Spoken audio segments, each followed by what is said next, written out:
அனைவருக்கும் வணக்கம். தற்பொழுது தமிழ்நாடு அரசு திட்டிக் கொண்டிருக்கூடிய திட்டங்கள் என்னென்ன? மக்களுக்கு பயனளிக்கக்கூடிய வகையில எப்படி அமையப் போகிறது என்பதை பற்றி பார்க்க போகிறோம். தமிழ்நாட்டில புதிய அரசு ஆட்சி அமைந்து, இந்த அரசு ஆட்சி அமைவதற்கு காரணமே ஏற்கனவே சொல்லியிருக்கிறோம். தமிழ்நாட்டிலே என்னை போன்றவர்கள் ஊழல், ஊழல், ஊழலை எப்படி ஒழிப்பது, ஒழிப்பது என்று புலம்பிக் கொண்டிருந்த நேரத்திலே, ஒழிக்க வேண்டும் என்று கங்கணம் கட்டிக்கொண்டு கிளம்பியதன் விளைவுதான் இன்றைய ஆட்சி மாற்றம். உண்மையிலேயே இந்த ஆட்சி மாற்றம் இல்லாவிட்டால் கவர்ச்சியான திட்டங்கள் நிறைய இருந்திருக்கும். கவர்ச்சியின் காரணமா நாம அதல பாதாளத்துக்கு போயிருப்போம். ஆகவே கவர்ச்சியான திட்டங்களை அறிவித்து கவர்ச்சியிலே உங்களை எல்லாம் மயக்க வைத்து விட்டு உங்கள் மயக்கத்தின் காரணமாக அவர்கள் நிறைய அந்த திட்டங்கள் மூலமாக கமிஷனாகவும் ஊழலாகவும் அதேபோல லஞ்சம், ஐயோ இது நினைச்சாலே ரொம்ப மனசு கொந்தளிக்குதுங்க. ஐயோ மனசாட்சி இல்லாம நீங்க வாங்கியிருக்கீங்க பாருங்க. அரசு ஊழியர்கள், அதிகாரிகள், அந்த உண்மையிலேயே மனசாட்சி வாங்காதீங்க. வாங்கவே வாங்காதீங்க. முடிஞ்சு போச்சு, இனிமே வாங்க முடியாது. வேற வழியில ஏதாவது வாங்கணும்னு நினைச்சீங்கன்னா தயவு செய்து நம்ம நம்ம அரசன் நன்று கொள்வான், தெய்வம் நின்று கொள்ளுமாங்க. அதை நினைச்சீங்க முதல்ல. நம் இருக்கும் பொழுதே நமக்கு அந்த பிரச்சனை வரும். எதிர்காலத்திலையும் நம்முடைய சந்ததியினருக்கு அது பாவத்தை சேர்த்து வச்சுட்டு போக கூடாது. மக்களுக்கு சேவை செய்யணும். மக்கள் மனசு மகிழ்ச்சி அடையணும். ஆகவே விதிகளில் உட்பட்டு செய்யுங்க.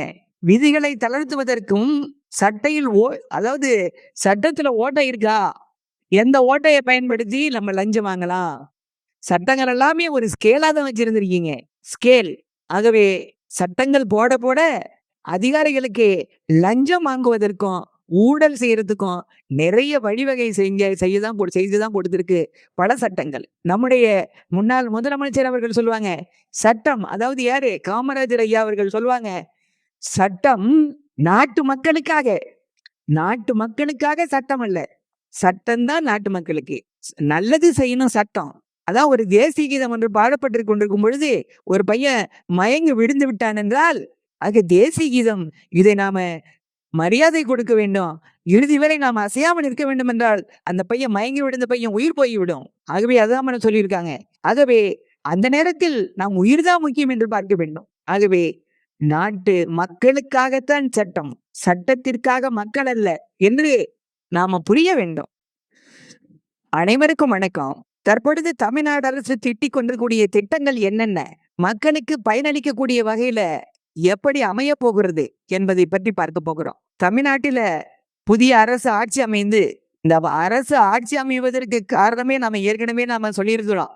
தமிழ்நாட்டிலே என்னை போன்றவர்கள் ஊழல், ஊழல், ஊழலை எப்படி ஒழிப்பது, ஒழிப்பது என்று புலம்பிக் கொண்டிருந்த நேரத்திலே ஒழிக்க வேண்டும் என்று கங்கணம் கட்டிக்கொண்டு கிளம்பியதன் விளைவுதான் இன்றைய ஆட்சி மாற்றம். உண்மையிலேயே இந்த ஆட்சி மாற்றம் இல்லாவிட்டால் கவர்ச்சியான திட்டங்கள் நிறைய இருந்திருக்கும்.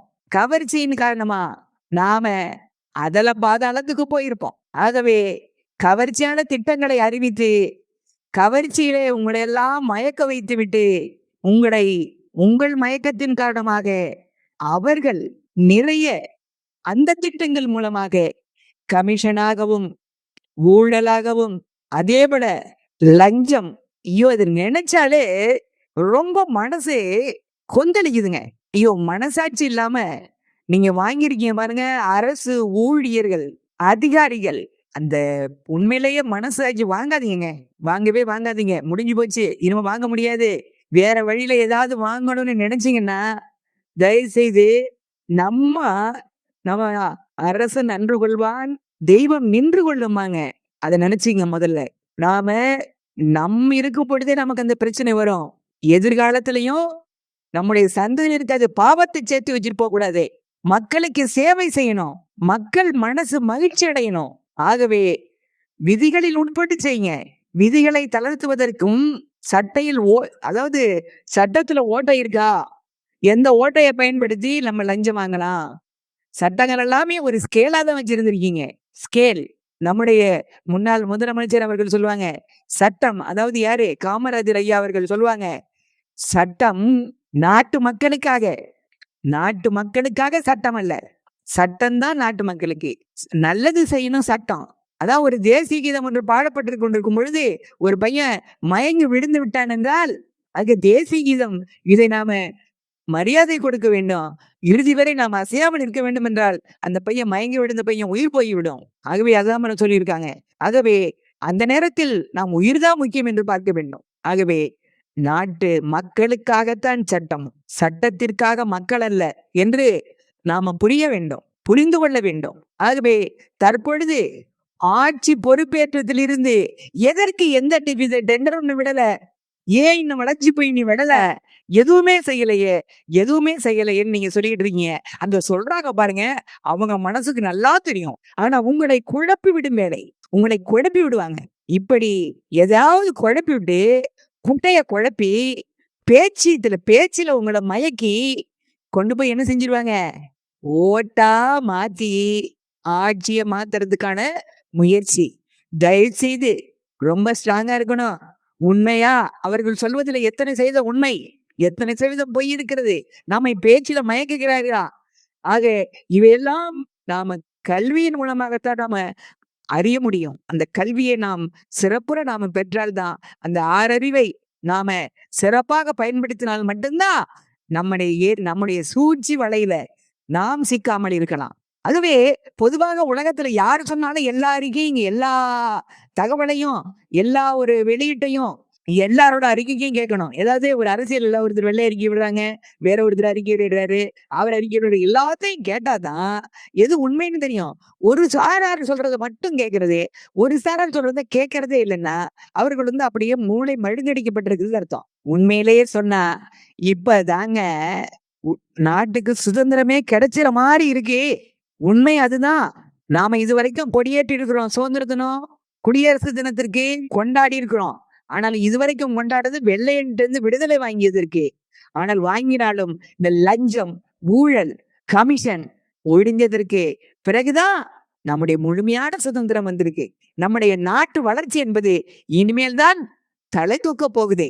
கண்டிப்பா பாருங்க, இப்போ எந்த தொல்லையாவது இருக்கா? காவல்துறை தொல்லை இருக்கா? அதே போல பத்திரப்பதிவுல எல்லாமே ஆன்லைன் ஆயிட்டு இருக்கு. எங்கேயுமே லஞ்சம் வாங்குறதுக்கு அச்சப்படுறாங்க. அப்படியும் லஞ்சம் வாங்கிட்டு இருக்காங்க. தயவு செய்து நம்ம இதுக்கு ஒரே ஒரு வார்த்தை உண்டு. திருடனாய் பார்த்து திருந்தாவிட்டால் திருட்டை ஒழிக்க முடியாதுன்னு நாம சொல்றோம். இதற்கு ஒரு வழி உண்டு. திருடன்களாய் பார்த்து திருந்துங்கள். உங்களுடைய குழந்தைகளையும் உங்களுடைய எதிர்கால சந்ததியினரையும் நீங்க நல்லா இருக்கணும். அவங்களுக்கு நல்லா இருக்கணும்னா நாம பாவம் செய்யக்கூடாது. அடுத்தவர்கள் பணத்தில் நாம் வாழக்கூடாது என்று நீங்கள் நினைக்க வேண்டும். தயவுசெய்து மக்களுக்கு நீங்கள் தொண்டாற்றுங்கள். மக்களுக்காக பணி செய்யுங்க அதிகாரிகளே. கண்டிப்பாக அவை உங்களுக்கு நன்மை செய்யும். உங்க கையில ஒரு பைசா இல்லையா? பரவாயில்லை, இருங்க. இறைவனாய் பார்த்து கொடுப்பார் உங்களுக்கு. நன்மை செய்யுங்கள், நல்லது நடக்கும். ஆகவே தயவு செய்து இதற்காக நீங்கள் ஊழல் செய்ய வேண்டும், கமிஷன் செய்ய வேண்டும் ஆசையை வளர்த்து கொள்ளாதீர். நல்ல முதலமைச்சர் கிடைத்திருக்கிறார். அவர்கள் நல்ல திட்டங்களை தீட்டிக் கொண்டிருக்கிறார். அதான் நம்ம ஏற்கனவே சொன்னோம். ஏன் திட்டத்துக்கு லேட் ஆகுது, ஏன் பட்ஜெட்டுக்கு லேட் ஆகுதுன்னு உங்களுக்கு தெரியணும். ஏன் லேட் ஆகுது? கடந்த ஆண்டு பட்ஜெட் அப்படியே லைட்டா சேஞ்ச் பண்ணி வரிய மாத்தி இப்படி மாத்தி 9 10 மாத்தி 10 8 மாத்தி 4 3 மாத்தி 3 5 மாத்தி இப்படியே வரவு செலவு கணக்கு தாக்கல் செய்வது ரொம்ப ரொம்ப எளிது. உடனடியே பட்ஜெட் போட்டுடலாம். இப்ப அப்படி அல்ல. எல்லாமே மாற்றி அமைக்கணும். இப்ப என்ன செஞ்சிட்டு இருக்காங்க தெரியுமா? என்னென்ன நடந்துகிட்டு இருக்கு?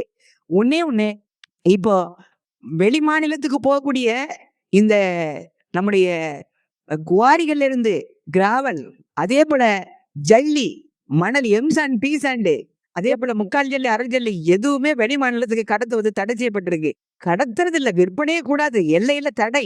தமிழ்நாட்டிலிருந்து கர்நாடகாவிற்கோ, கேரளாவிற்கோ, ஆந்திராவிற்கோ ஜல்லி, மணல் எதுவும் கொண்டு போக கூடாது. புதுச்சேரிக்கும் காரைக்காலுக்கும் மட்டும் அனுமதி. ஏன்னா அங்க புதுச்சேரிலையும் காரைக்கால்லையும் மழை கிடையாது. அவர்களுக்கு நம்மை நம்பிதான் இருக்காங்க. ஆனா பாருங்க, கர்நாடகாவோட அவங்களோட மலையெல்லாம் அப்படியே வச்சுப்பாங்களாம். தமிழ்நாட்டு மலையை உடைச்சு அவங்க வாங்கிப்பாங்களாம். கேரளாவோட அவங்க மலையெல்லாம் அப்படியே வச்சுப்பாங்களாம்.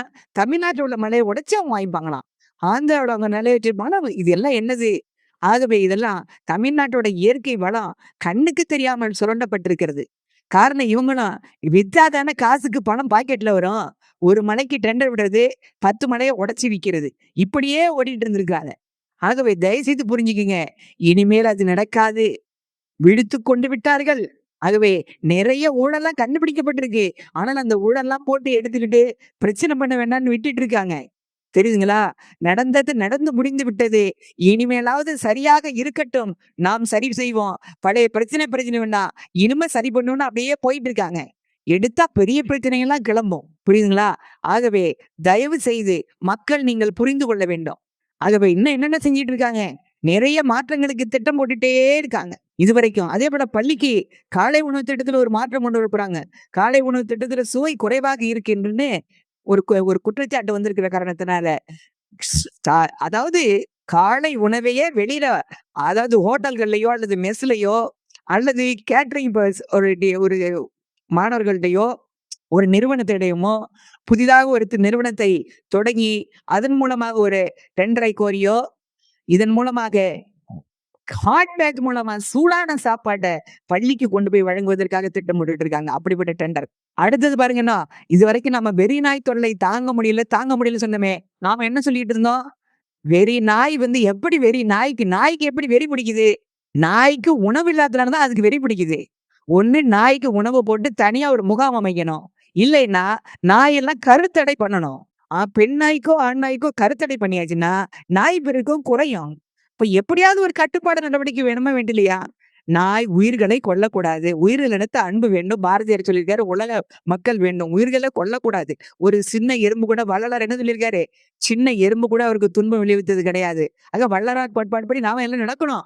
ஆனாலும் தொல்லை கொடுக்க கூடாது. அப்ப தொல்லையை எப்படி குறைக்கிறதுனா, இப்ப அரசாங்கம் என்ன முடிவு எடுத்திருக்காங்க? முதல்ல நம்ம மாநகராட்சியில் எடுத்திருக்காங்க. கருத்தடையை தொடங்கி இருக்காங்க. நாய்களுக்கு கருத்தடை. தடுப்பூசி, வெறிநாய் தடுப்பூசி போட்டுட்டு இருக்காங்க. இந்த பணியை நாம மாண்புமிகு முதலமைச்சர் ஏற்கனவே தொடங்கி வைத்து விட்டார். அதை மிக தீவிரமாக, மிக நேர்மையான அதிகாரி என்று போற்றப்படக்கூடிய நகராட்சி நிர்வாகத்தின் கட்டுப்பாட்டில் வைத்திருக்கக்கூடிய ககன்தீப் சிங் பேடி ஐயா அவர்கள் அந்த பணியை மிகச் சிறப்பா செஞ்சுட்டு இருக்காங்க. அந்த பணியை முதலமைச்சர் கவனத்துக்கு போக இந்த பணி தமிழ்நாடு முழுவதும் உள்ள நகராட்சிக்கு விரிவுபடுத்தணும். மாநகராட்சிக்கு உடனடியா விரிவுபடுத்தணும். ஊராட்சிக்கும் 2031க்குள்ள விரிவுபடுத்தணும்னு சொல்லியிருக்காங்க. இப்ப ஊராட்சிக்குள்ள கூட இந்த விலங்குகள், அதாவது வெறிநாய்கள், முதல்ல நாய்களை கட்டுப்படுத்துவதற்கு அதை கருத்தடை செய்வதற்கான ஒரு ஒரு அலுவலகம், ஒரு ஒரு ஒரு ஒரு என்ன சொல்றதுன்னா ஒரு மருத்துவ பிரிவு ஒன்று அமைக்க வேண்டும் அப்படின்னு கால்நடை மருத்துவ பிரிவு ஒன்று அமைக்க வேண்டும் கூட உத்தரவு போட்டிருக்காங்க. 2031 கிராம ஊராட்சிக்கும் அப்படிப்பட்ட திட்டங்கள்லாம் வந்துட்டு இருக்கு. ஆகவே நிறைய திட்டங்களை உருவாக்கி கொண்டிருக்கிறார்கள். சும்மா அப்படியே எடுத்து தன்னுடைய கமிஷன்ல பெர்சன்டேஜ் கூட்டி குறைச்சி பட்ஜெட் போடுறது அல்ல. எல்லாமே தலைகீழ் மாற்றங்கள் செய்து கொண்டிருக்கிறார்கள். நல்ல எதிர்காலம் பிறக்க போகிறது. ஆகவே ஏதோ இறுதி கட்டத்துல நிறைய இலவசங்களை அறிவித்து விட்டார்கள். அது ஒரு தவறு செஞ்சிருக்காங்க. இருந்தாலும் அந்த இலவசங்கள் எல்லாம் உங்களுக்கு மக்கள் கேட்கிறாங்களோ இல்லையோ, எதிர்கட்சிகள் கிளப்பி விட்டுட்டே இருக்காங்க. உண்மையிலேயே நாட்டு முன்னேற்றத்தை நினைப்பவர்கள் இலவசங்களை தவிர்த்து நாடு ஒன்றே முன்னேறும், நாடு முன்னேற்றத்திற்கு நீங்கள் துணை நிற்க வேண்டும். இப்ப பாருங்க, தமிழ்நாட்டோட அந்த கடனோட அளவு அதிகமாயிட்டே இருக்கிறதுனால அது கொடுக்க வேண்டிய வட்டி அதிகமாயிட்டே இருக்கு. 1,00,000 கடன் வாங்கி 1,00,000 வட்டியை கொடுத்தா அப்புறம் மீண்டும் 1,00,000 மீண்டும் வாங்கக்கூடிய கடனுக்கு என்ன? அதே போலதான் 100 கோடி கடன் வாங்கி 100 கோடிய ஏற்கனவே வாங்கியிருக்க வட்டிக்கு ஒரு 100 கோடியும் கொடுத்துட்டா பிறகு எப்படி நம்மளுக்கு அசல் எங்க கிடைக்கும்? இதெல்லாம் மாற்றி அமைக்கணும்னு சொல்லி நிதி நிலைமையை மேம்படுத்துவதற்கு புதிய வருவாயை புதிய கண்ணுக்கு தெரியாம ஏதாவது நம்முடைய வருவாயை பெருக்குவதற்கு வழி ஒளிந்திருக்கிறதா இருக்குதா? என்ன மாற்றங்கள் செய்யலாம்? அது மக்களுக்கு பாதிக்காத அளவுக்கு என்ன மாற்றங்களை செய்யலாம்னு ஆராய்ச்சி பண்றதுக்காக ஒரு கமிட்டியை போட்டிருக்காங்க. மத்திய திட்டக்குழுவின் துணைத் தலைவர் மான்டேக் சிங் அலுவாலியா, முன்னாள் திட்டக்குழு துணைத் தலைவர் மான்டேக் சிங் அலுவாலியா அவரோட தலைமையில கமிட்டி போட்டிருக்காங்க. ஆகவே இவையெல்லாம் ஒரு சிறந்த ஆட்சியை அமைப்பதற்கான ஒரு எடுத்தோம் கவுத்தோன்னு போறது இல்லைங்க. தயவுசெய்து எதிர்கட்சிகளும் அறியாதவர்களும் புரியாதவர்களும் ஏதாவது கிடைப்பு விடுவதை நீங்கள் எதையும் நம்பாதீங்க. மெல்ல முன்னேற்றத்திற்கான முழுமையான மாற்றத்துடன் கூடிய தமிழ்நாடு அரசோட திட்டங்கள் உருவாக்கப்பட்டு கொண்டிருக்கிறது. பொறுத்திருந்து பாருங்கள், எல்லாம் புரிய வரும். நல்ல ஒரு நிதிநிலையை மேம்படும், நல்ல ஒரு ஒளிமயமான தமிழ்நாடு உருவாகும் என்பதில் நம்பிக்கை கொண்டிருங்கள். அதே போல ஒளிமயமான தமிழ்நாடு உருவாகுங்கிறது மட்டுமல்ல, நம்முடைய எதிர்காலத்திற்கு நிதி நிலைமையை கடனிலிருந்து கடனெல்லாம் குறைச்சு, முழுமையான ஒரு உண்மையான ஒரு வளர்ச்சி என்கின்ற நிலைக்கு எட்டப்பட போகிறது. இன்னும் பார்த்தீங்கன்னா, உலக தரத்திற்கு சாலையெல்லாம் மேம்படுத்த போறாங்க. உலக தரத்திற்கு இன்னும் மெட்ரோ ரோடு எல்லாம் வடகிழக்கு பருவமழை காலத்துல மெட்ரோ ரயிலால் பாதிப்படையக்கூடாது என்பதற்காக மெட்ரோ ரயில் வேலைகள்லாம் வேகமா முடிக்கிறதுக்காக 2 நாட்களுக்கு முன்னாடி எல்லா மெட்ரோ ரயில் பகுதியையும் போய் பார்வையிட்டு வடகிழக்கு பருவமழை காலத்துக்குள்ள விரைந்து முடிக்கிறதுக்கு உத்தரவும் போட்டிருக்காங்க. ஆகவே நல்ல ஒரு பணிகள் நடந்து கொண்டிருக்கிறது. தினம் ஒரு இடத்துக்கு விசிட்டு, திடீர் விசிட்டு. அதேபோல இது மட்டும் இல்லங்க. நீண்ட கால ஒரு இதா மாசு தமிழ்நாட்டுல மாசு குறைஞ்சா எந்தவித இருந்தாலும் நாம முன்னெடுக்கணும். அது உலகம் அதுக்கு தொடரணும் அப்படிங்கிற நோக்கத்தோட இங்கேயே சுத்திகரிப்பு நிலையங்கள், பாலித்தீன் கட்டுப்பாடு, மாசு ஒழிப்பு, கழிவுநீரிலிருந்து குடிநீர் தயாரிக்கிறது மற்றும் மறுசுழற்சி பயிறது, குப்பைகளை மறுசுழற்சி பண்றது, பிளாஸ்டிக் மறுசுழற்சி இவையெல்லாம் நிறைய ஆராய்ச்சி பண்ணிட்டு இருக்காங்க. எல்லாமே சிறப்பாக அமையும். பொறுத்திருங்கள். கவர்ச்சியான திட்டங்களை விட எதிர்கால இந்தியா, எதிர்கால தமிழ்நாடு மக்களின் மகிழ்ச்சி என்ற நோக்கத்தோட அமைய வேண்டும் என்பதற்கான திட்டங்கள் தீட்டப்படுகிறது. ஆகவே தயவு செய்து குழம்பாமல் பொறுத்திருங்கள், நடக்கும். நன்றி.